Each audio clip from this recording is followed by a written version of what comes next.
Saya Ipi Sopani dari SMP Negeri 78 Jakarta, LPTK, Universitas Wijaya Kusuma Surabaya, sedang melaksanakan ujian kinerja untuk memenuhi kewajiban sebagai mahasiswa PPG dalam jabatan kategori 2 tahun 2022 pada 13 Desember 2022. Terima kasih. Assalamualaikum warahmatullahi wabarakatuh. Selamat pagi semuanya. Gimana kabar kalian semuanya, sehat? Alhamdulillah ya, senang rasanya pagi hari yang cerah ini Bapak bisa bersua bertemu kembali bersama teman-teman di kelas 9D dalam proses pembelajaran bahasa Indonesia. Baik, sebelum pembelajaran dimulai, kita akan berdoa terlebih dahulu. Silakan ketua kelas Sembaya pimpin doa terlebih dahulu. Siap. Membaca doa.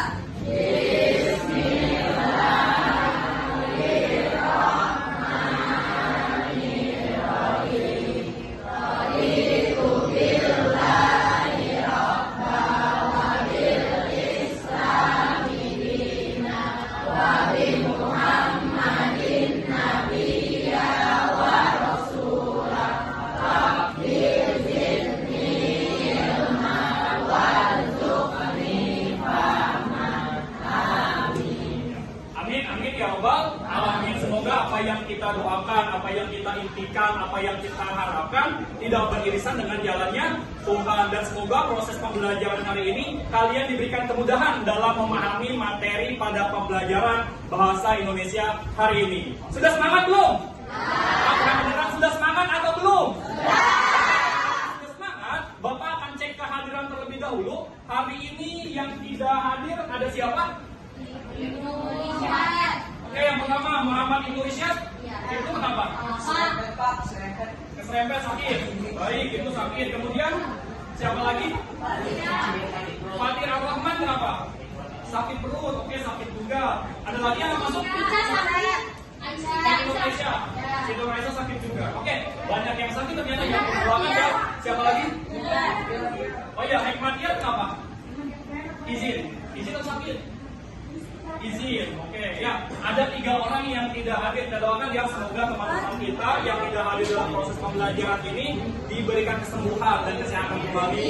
Dan untuk kalian yang hari ini dalam keadaan sehat, semoga Allah selalu berikan kesehatan untuk kita semua. Amin ya rabbal alamin. Baik, pada hari ini kita akan masuk ke materi baru. Ya, materi berkaitan dengan teks cerpen atau cerita pendek. Ya, hari ini kita akan belajar cerita pendek. Tapi sebelum kita masuk ke materi baru, Bapak ingin mengulas sedikit nih. Ya, apakah kalian masih ingat dengan pembelajaran pada materi sebelumnya? Masih ingat atau tidak? Masih. Oke, ada yang bisa menjawab? Pertemuan sebelumnya kita sudah belajar tentang apa? Apa? Belajar mengenai teks pidato persuasif. Apa yang kita pelajari di teks pidato persuasif? Boleh katakan? Oke, Wisnu. Belajar tentang struktur, apalagi? Kaidah kebahasaannya, apalagi? Desita? Jenis-jenis dari teks pidato persuasif. Dan kalian pun sudah menulis pidato persuasif dan sudah mempraktikannya di hadapan teman-teman kalian. Secara tidak langsung kalian sudah belajar bagaimana cara berbicara di hadapan umum. Betul atau tidak? Betul. Nah, hari ini kita akan masuk ke materi baru, ke bab yang baru, yaitu berkaitan dengan cerita pendek atau biasa kita sebut dengan cerpen. Ya, kita lihat KD-nya. Oke, kompetensi dasar pada hari ini adalah 3.5. Ada yang membacakan? Oke, semuanya yang keras. Kompetisi dasar 3.5 mengidentifikasi unsur membangun karya sastra dalam bentuk cerita pendek yang dibaca atau didengar. Baik, terima kasih Sumaya. Jadi kompetensi dasarnya adalah mengidentifikasi unsur pembangun karya sastra. Kan karya sastra sangat banyak ya. Ada cerpen, ada puisi, ada naskah drama, ada prosa. Nah, hari ini kita akan fokus ke teks cerita pendek saja. Ya. Kemudian indikator pencapaian kompetensinya ada 2. Ada yang bisa membacakan? Silakan Desita.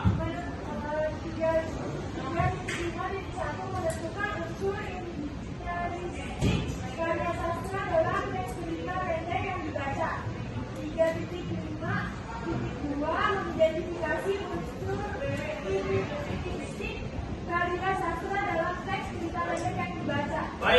Deswita. Jadi ada dua IPK kita indikatornya. Ya, yang pertama kita akan menentukan nih unsur intrinsik dalam cerpen itu apa saja. Yang kedua kita akan mengidentifikasi unsur intrinsik karya sastra dalam bentuk cerpen yang kita baca.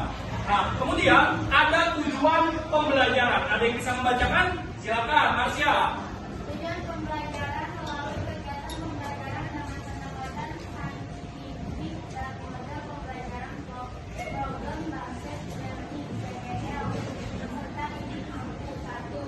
Menentukan unsur intrinsik karya sastra dalam fenomena teks cerita pendek yang dilakukan dalam seri serta peserta didik dapat mengembangkan kemampuan berpikir kritis, berkomunikasi, berkolaborasi, dan berkreasi. 2. Mengidentifikasi unsur intrinsik karya sastra dalam teks cerita pendek yang dibaca dalam bahasa yang membawa peserta didik dapat mengembangkan kemampuan berpikir kritis, berkomunikasi, berkolaborasi, dan berkreasi. Baik, terima kasih Marsha. Nah, teman-teman, jadi dari kompetensi dasar kita turunkan menjadi indikator, kemudian kita turunkan menjadi tujuan pembelajaran. Tujuan pembelajarannya ada dua. Yang pertama, kita akan menentukan unsur intrinsik dalam sebuah cerpen, dan yang kedua, kita akan mengidentifikasi unsur intrinsik dalam sebuah cerpen. Jadi dua ini akan kita lakukan dalam proses pembelajaran. Nah, kemudian proses penilaian yang akan dilakukan dalam pembelajaran ini nantinya kalian akan diminta, Bapak akan memberikan sebuah teks cerpen, kalian akan diminta untuk menentukan kira-kira unsur intrinsik yang terkandung dalam cerpen apa saja, dan yang kedua kalian akan diminta untuk mengidentifikasi unsur intrinsik yang terkandung pada cerpen. Sampai sini bisa dipahami? Baik, selanjutnya kira-kira kalau ada pertanyaan, manfaat apa yang bisa kita ambil dalam proses pembelajaran ini? Kira-kira manfaatnya untuk apa sih? Kita bisa mengetahui struktur dari cerpen, terus juga kita tahu cara gimana proses cerpen. Oke, kita bisa belajar bagaimana struktur dalam bentuk-bentuk cerpen. Oke, kasih tepuk tangan dong untuk Deswita. Oke, ada lagi yang bisa membahas? Oke, Vira, silakan. Apa sih manfaat yang dirasakan dalam proses pembelajaran ini? Untuk mengembangkan imajinasi melalui Keren, kasih tepuk tangan dong untuk Vira. Salah satunya lagi adalah kita bisa mengembangkan imajinasi kita, ya. Pola pikir kita dalam berimajinasi yang dituangkan dalam sebuah cerpen. Sampai sini paham? Bisa dipahami? Oke. Ya, baik. Saat ini Bapak akan menampilkan satu buah video yang tinggal kalian simak dengan baik. Tugas kalian adalah silakan kalian simak, kalian tonton, dan kalian perhatikan kira-kira unsur yang terkandung dalam video tersebut ada apa saja.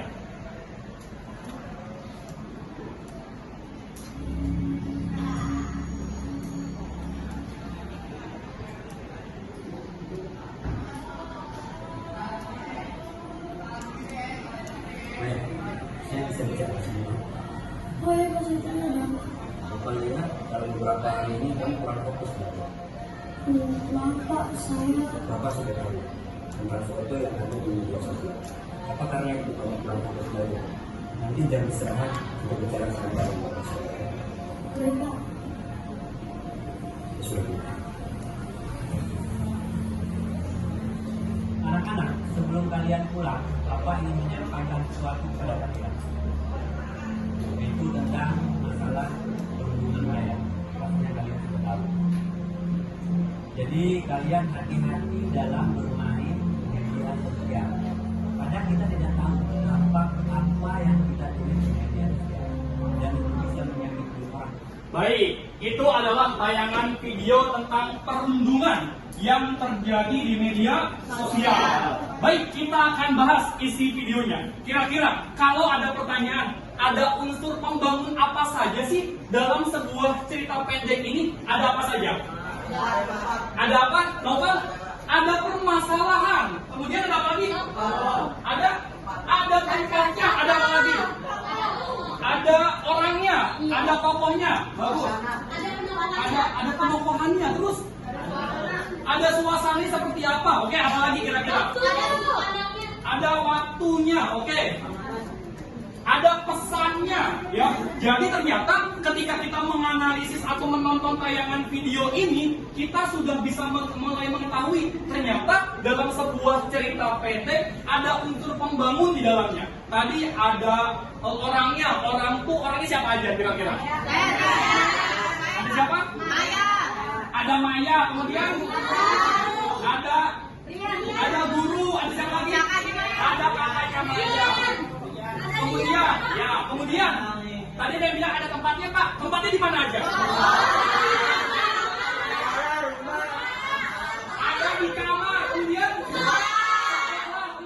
di kelas. Bagus. Kemudian tadi juga ada waktunya katanya. Waktunya kapan aja? Malam hari, kemudian pagi, kemudian siang hari. Kemudian tadi ada yang bilang ada pesannya. Kira-kira pesannya apa sih? Oke, Aida silakan. Kita harus bijak menggunakan sosial media. Kita nggak boleh sembarangan itu kayak menggunakan Oke. kita nggak boleh menindas orang lain. Kita harus bijak bermedia sosial, tidak boleh menindas perasaan orang lain melalui media sosial. Ada lagi? Deswita? Lebih berhati-hati lagi dalam berbicara. Lebih berhati-hati dalam berbicara. Oke, kalian sudah berhasil menentukan unsur-unsur pembangun dalam sebuah cerpen yang Bapak tayangkan dalam sebuah video. Kasih tepuk tangan untuk kalian semua.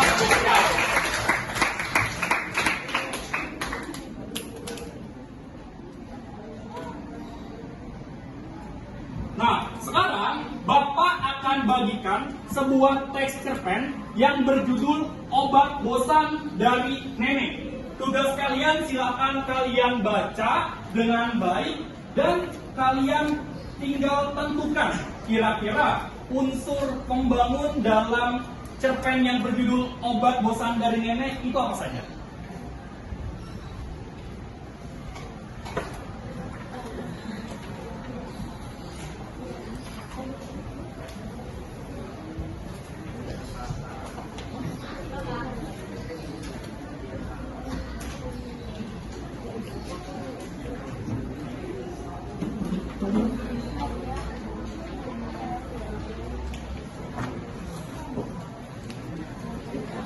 Baik, sekarang kalian baca Obat Bosan dari Nenek karya Widya Suwarna. Silakan dibaca.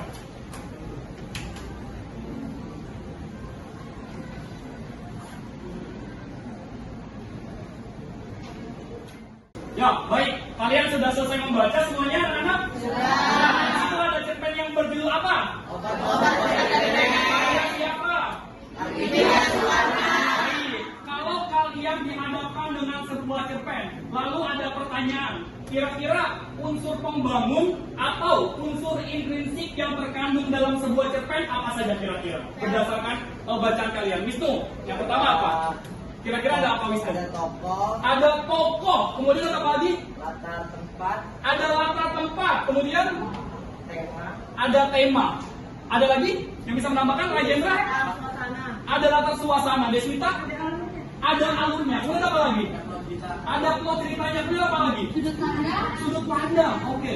Nah, kalian sudah berhasil menentukan unsur intrinsik yang terkandung dari cerpen yang berjudul Obat Bosan dari Nenek. Ya, jadi ketika kita menganalisis sebuah cerpen, kalian berhasil mengungkapkan unsur pembangun karya cerpen, unsur intrinsiknya apa saja. Yang pertama ada tema. Yang kedua, tokoh dan tokohan. Yang ketiga, ada alur. Kemudian ada latar. Kemudian plot. Kemudian pandang. Apa lagi? Ada amanat. Coba kasih tepuk tangan dong buat kalian semua.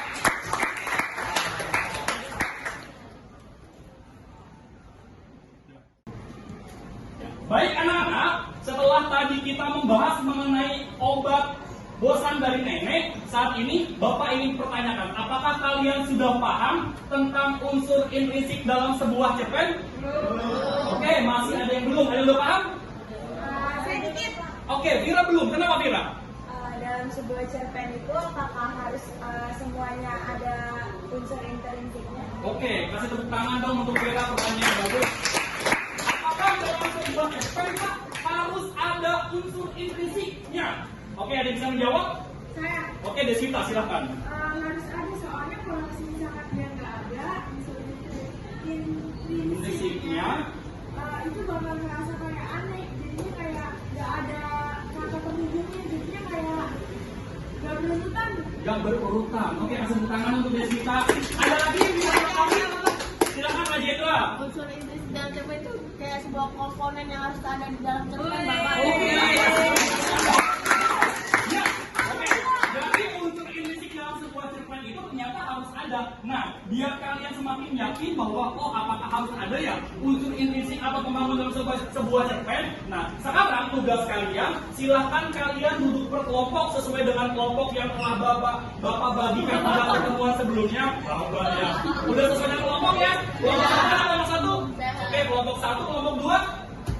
Kelompok 2, kelompok 3, kelompok 4, kelompok 5, kelompok 6, kelompok 7, dan kelompok 8. Nah, tugas kalian sekarang, setelah kalian sudah menerima bahan ajar yang kalian pegang masing-masing, silakan kalian baca dengan baik ya tentang unsur intrinsik dalam sebuah cerpen itu ada apa saja sih? Seperti itu. Silakan mulai kalian baca.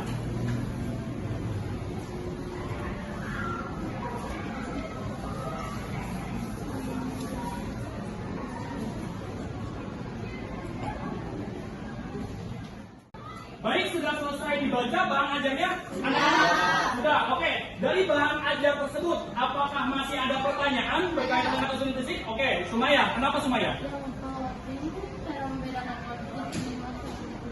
Oke, Sumaya bertanya, Pak, di unsur intrinsik itu ada plot. Di plot itu ada apa saja?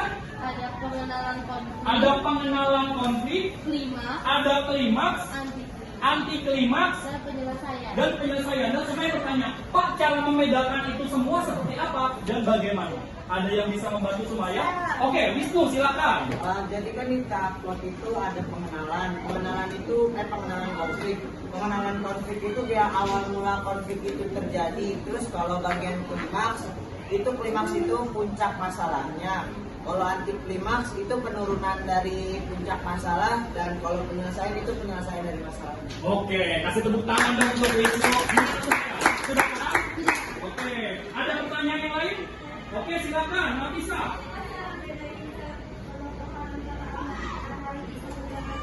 Nah, Pak, cara membedakan penokohan analitik dan dramatik bagaimana sih, Pak? Ada yang bisa membantu Nafisa? Bagaimana? Oke, Renata, silakan Renata.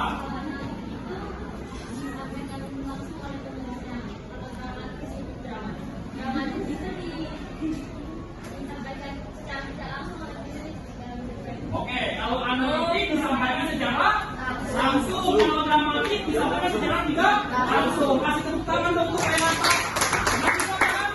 Oke, ada lagi yang masih bingung? Silakan Deswita. Apa kebingungan kamu, masalahmu? Sudut pandang. Iya, ini kan di sini ditulis strategi yang digunakan oleh pengarang cerpen menyatakan kelihatannya baik sebagai orang pertama, kedua, dan ketiga itu maksudnya apa ya, Pak? Oke, sudut pandang terbagi menjadi berapa? Oke, yang pertama? Orang pertama, yang kedua? Yang ketiga? Oke, ada yang bisa membedakan? Oke, silakan Kira. Kalau orang pertama aku, saya. Kalau orang kedua, kamu, nah kalau orang ketiga, dia, beliau, mereka. Oke, gimana bisa? Sudah terjawab masalahnya? Oh iya, Deswita. Oh iya, Bapak lupa. Deswita gimana? Sudah terjawab masalahnya? Sudah ya, jadi sudut pandang terbagi menjadi 3. Sudut pandang orang pertama berarti merujuk pada diri sendiri. Orang kedua merujuk pada hadapan mental. Sudut pandang orang ketiga merujuk pada Oke, kita rumuskan. Berarti unsur intrinsik terbagi menjadi berapa? Unsur intrinsik 3. Yang pertama. Yang kedua. Yang ketiga.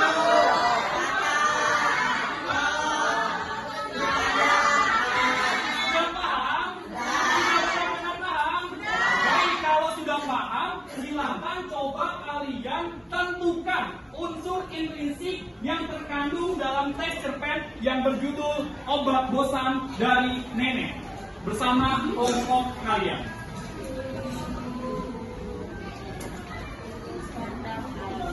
Baik, setelah membaca teks cerpen obat bosan dari Denge, sekarang kita tentukan kira-kira unsur intrinsik yang terkandung dalam cerpen tersebut apa saja. Oke, Bapak berdiskusi. Yang pertama, kira-kira temanya apa? Apa Bapak?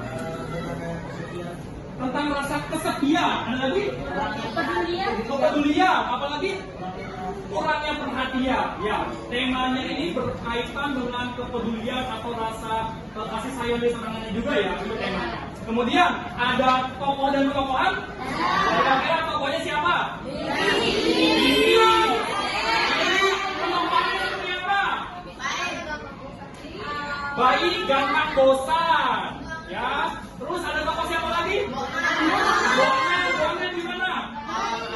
Perhatian. Kemudian siapa lagi? Nenek. Tokohnya di mana? Bijak, baik, peduli dengan cucu. Peduli dengan cucunya. Oke, selanjutnya ada latar. Yang pertama latar apa? Latar pertama ada apa saja? Lili. Kemudian latar waktunya apa? Suasananya? Membosankan. Oke, terus sudut pandang yang digunakan? Orang ketiga, karena ada kata menggunakan nama tokoh, pintar. Kemudian ada amanat. Amanatnya apa? Isilah waktu dengan hal yang berguna. Isilah waktu dengan hal yang berguna. Bisa kalian? Bisa. Oke, kasih tepuk tangan dong untuk kalian. Baik anak-anak, Bapak sudah membagikan sebuah LKPD, lembaga kegiatan peserta didik, dan sudah membagikan teks cerpen yang berjudul Kucing yang Selalu Lapar, karya Lena D. Nah, di LKPD tersebut ada petunjuk langkah kerja. Nah, yang pertama, kalian akan diminta untuk membaca teks cerpen yang berjudul Kucing yang Selalu Lapar. Kemudian, kalian tentukan unsur intrinsik yang terkandung dalam cerpen tersebut. Setelah kalian tentukan, kalian beri bukti kalimat mana yang menunjukkan bahwa itu adalah unsur intrinsik yang terkandung dalam cerpen tersebut. Sampai sini bisa dipahami? Ada pertanyaan? Sudah paham? Baik, selamat mengerjakan.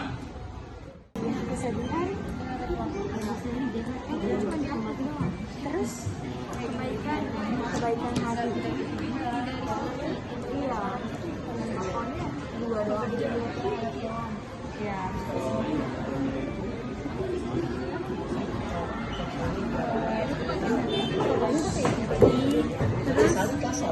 Iya, dan saling kasar.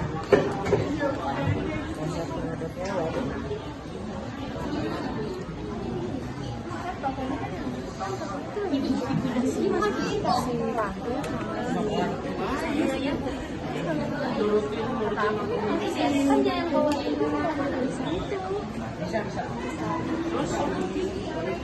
Bikinya baik hati lah, suka menolong si kucing.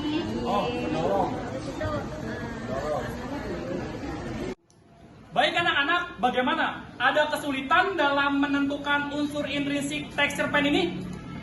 Oke, kelompok 8. Apa Mel kesulitannya? Bagaimana sih Bang menentukan tokoh sama penokohannya? Bagaimana cara menentukan tokoh dan penokohan sudah didiskusikan dengan kelompoknya? Sudah, tapi masih belum paham. Oke, kelompok lain ada yang bisa membantu bagaimana sih cara menentukan tokoh dan penokohan? Silakan, Noval. Ada dua cara, yang satu analitik, yang satu dramatik. Yang satu analitik, yang satu dramatik. Apakah betul yang lain? Betul aja. Karena kita kan kalau nyari itu penokohan di tokoh tuh bisa dijelasin secara langsung sama nggak langsung. Kalau nggak langsung, itu tuh kayak sesuai sama sifat kita sehariannya dia gitu. Oke, ada yang bisa memberikan penguatan lagi? Itu Pak, kalau dramatik lebih ke berdialog. Lebih ke dialognya. Kalau analitik? Analitik secara langsung dijelaskan oleh penulisnya. Oke, gimana? Sudah paham? Sudah ada pertanyaan lagi? Iya, Barang? Apakah hewan termasuk tokoh dalam cerpen ini? Oke, pertanyaan yang menarik. Ada hewan apa di sini? Kucing. Pertanyaannya dari Farhan. Pak, hewan termasuk tokoh atau bukan? Hewan tokoh bukan Wisnu. Kenapa Wisnu bukan tokoh? Ini kalau di cerpen itu yang tokohnya itu hanya manusia atau orang. Kalau misalnya yang kucing berbicara. termaksud kucing itu termasuk tokoh kalau di cerita fabel. Oke, kasih tepuk tangan dong untuk Wisnu. Oke, coba lihat bahan ajarnya lagi. Teori dari tokoh itu apa? Penokohan itu apa? Coba baca.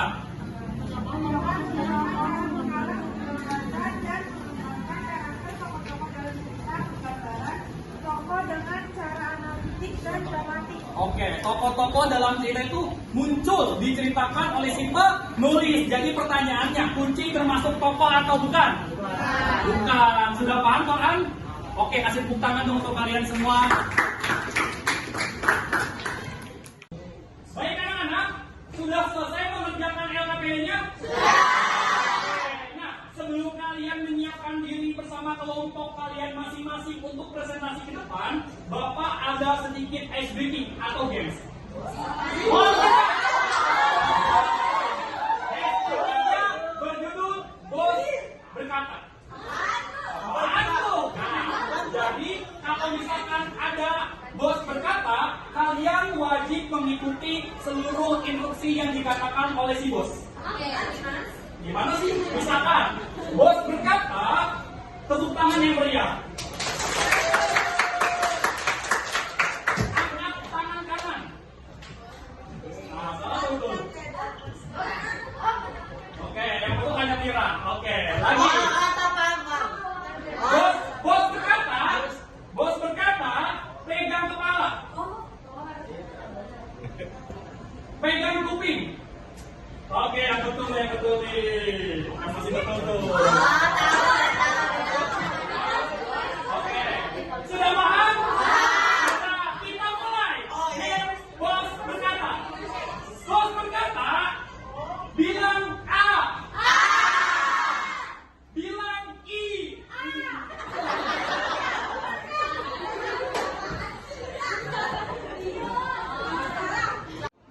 Assalamualaikum warahmatullahi wabarakatuh.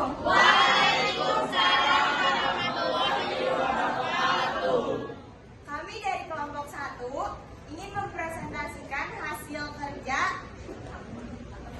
dari analisis kami. Yang pertama temanya itu adalah kebaikan hati. Tokoh-tokohan ada Kiki dan Tante Sari. Kiki protagonis, baik hati tokoh utama. Kalau Tante Sari antagonis, tokoh penentang tokoh utama. Kemudian ada alurnya itu mengaju. Ada latar, itu latarnya ada di rumah, sama waktunya siang. Dan suasananya sedih. Amanat pada hari harus berbaik hati, terutama makhluk tidak boleh pelit. Oke, kasih tepuk tangan dong untuk kelompok 1. Baik, dari kelompok lain. Tadi kelompok 1 sudah mempresentasikan hasil analisisnya, menentukan dan mengidentifikasi unsur intrinsik teks cerpen dari cerpen yang berjudul Kucing yang Selalu Lapar. Kira-kira kelompok lain ada yang ingin menambahkan atau menyanggah? Oke, Andara, silakan Andara, boleh berdiri. Nama yang mereka jelaskan adalah PK. Tapi menurut saya itu kepedulian. Karena si Kiki ini memberi makan kucing agar kucing itu tidak memiliki makanan orang lain. Oke, ada lagi Andara? Ada ini Pak, apa namanya di bagian latar. Latar. Tadi kan mereka ada waktu, suasana dan tempat. Saya pengen menambahkan latar suasananya. Mereka kan bilang menyenangkan, tapi ada mengharukan. Tadi kan mereka bilang menyedihkan. Menyedihkan. Terus saya tambahin ada senang bersama mengharukan. Oke, kasih tepuk tangan dong untuk Andara. Bagaimana kelompok 1 bisa diterima pendapatnya? Jadi temanya kalau menurut kelompok 2 adalah kepedulian. Kemudian latar suasananya selain ada sedih, ada juga senang dan mengharukan. Boleh kasih tepuk tangan dong untuk Andara dari kelompok 2. Ya, diperbaiki ya dan diperbaiki. Sekian presentasi dari kelompok kami. Wassalamualaikum warahmatullahi wabarakatuh. Waalaikumsalam.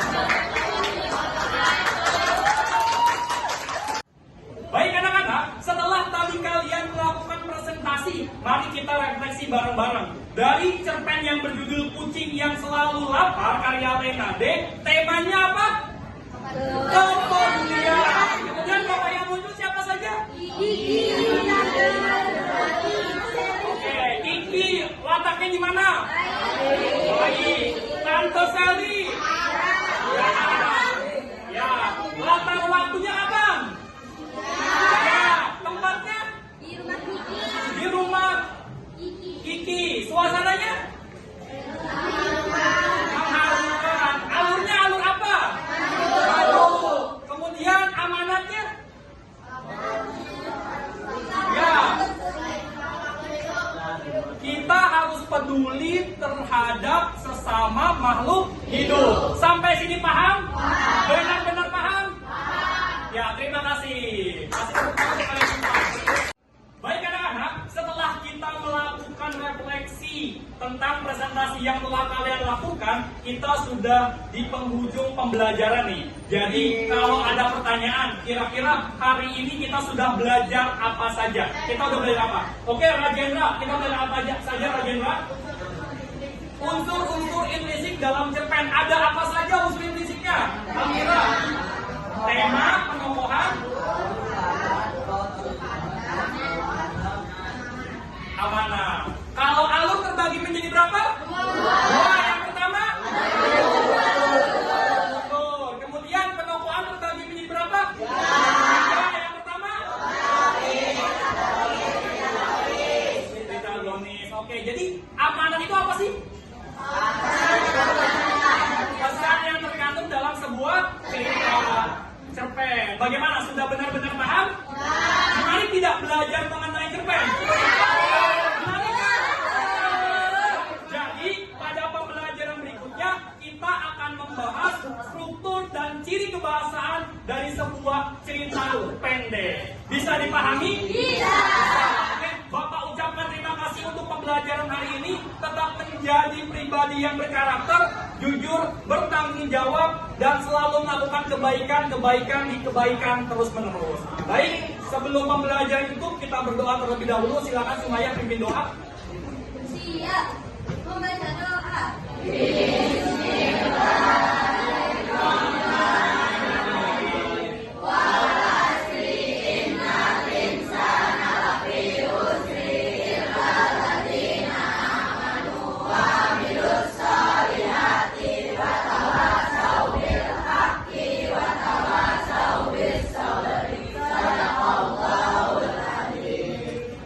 Ya, amin amin ya rabbal alamin. Baik, Bapak ucapkan terima kasih. Semoga kalian selalu berproses dalam kebaikan di proses pembelajaran. Terima kasih. Wassalamualaikum warahmatullahi wabarakatuh. Waalaikumsalam.